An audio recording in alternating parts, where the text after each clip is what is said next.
Question is prove that fx is equal to greatest integer of x and x lies between 0 to 3 is not differentiable at x equal to 1 and x equal to 2. तो मैं इस question को दो thought से कराऊंगा. एक मैं तो पहली लाइन में आंसर आ चुका है और दूसरा जो आपके स्कूल वाले देखना चाहते हैं. तो दोनों चीजें समझते हैं. ठीक है. पहले तो ग्रेटेस्ट इंटीजर का आपको ग्राफ याद करा दूं कि यहां से 1 तक, यहां एक मिनट थोड़ी मार्किंग पहले कर रही. ये 1 है, ये 2 है, ये x 1 से 3 तक है ना, और इधर 1, इधर 2 और इधर 2. जब x 0 to 1 है तो ये यहां व्हाइट बॉल, ठीक है ना, याद है, ब्लैक और व्हाइट, ब्लैक और व्हाइट बॉल.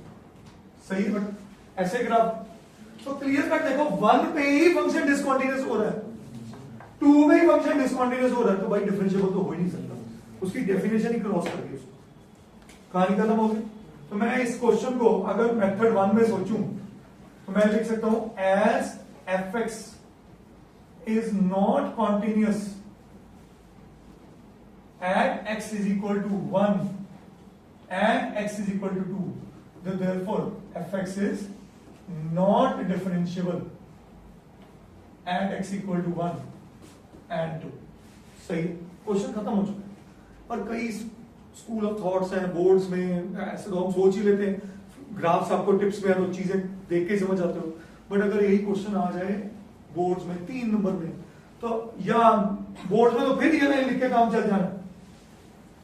सही बता रहा हूं. बट स्कूल वाले आपके जान खाते हैं, तो उनको कैसे कुछ करना वो समझते हैं इस क्वेश्चन. तो मैं एक केस कर रहा हूं at x equal to 1, x equal to 2 आप खुद कर लो. ठीक है जी. तो checking differentiability at x is equal to 1 करते हैं. सही है. पहले x इक्वल टू 1 पे बात करते हैं.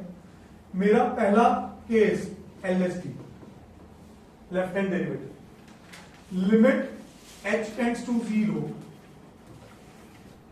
f of 1 minus h minus f of 1 upon minus h.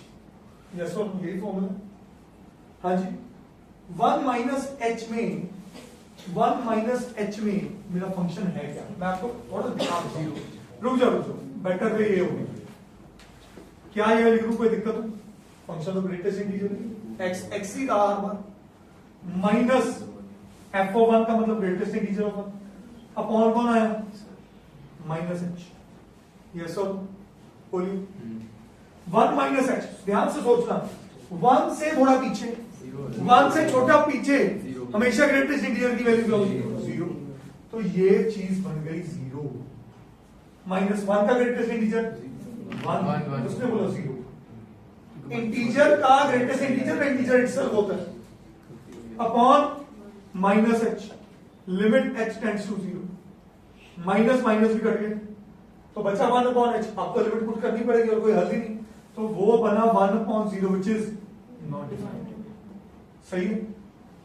अब बात करते हैं RHD में. मैं अभी ना कुछ पॉइंट लिखवाऊंगा, पर फिर मैं कह रहा हूं ना, whatever is desired by your school teacher, वो कुछ और मांग रहे हैं.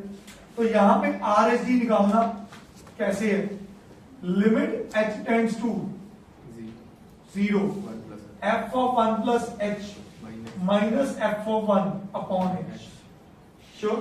1 प्लस h का मतलब greatest integer of 1 plus h, greatest integer of 1 upon h, limit h tends to 0. हाँ जी. 1 से बढ़ गया फंक्शन, 1 ही आएगा उसका ग्रेटेस्ट इंटीजर. कंगना ये पॉइंट क्लियर है. 1 से बड़ा मतलब 1.1, 1.2, 1.3 कुछ भी, तो 1.1 का भी ग्रेटेस्ट इंटीजर 1 होता है. लेफ्ट वैल्यू लेते हैं हमेशा इंटीग्रल. 1 की 1 upon h, limit h tends to 0. तो 0 अपॉन h में अभी मैंने लिमिट नहीं लगाई, तो ये बना 0. कहानी समझ आ गई. फंक्शन में लिमिट लगाने से पहले फंक्शन 0 पे पहुंच चुका है. तो एक थॉट आप सोचोगे LHD is not equal to RHD. मैंने बोला function is not differentiable, but मैं पहले ही बोलूं, मैंने कल एक लाइन लिखवाई थी, LHD should be equal to RHD and should be equal to some defined value. तो ये क्वेश्चन तो यही क्लोज हो गया था, वो करने की जरूरत ही नहीं थी. So as it is not defined, मैं क्या लिख दूं? fx is not differentiable at x is equal to 1. अगर आपने पहले ये निकाल लिया तो आप क्या बोलते? RHD is not equal to LHD, so it is not differentiable. समझ आया सबको? करिए।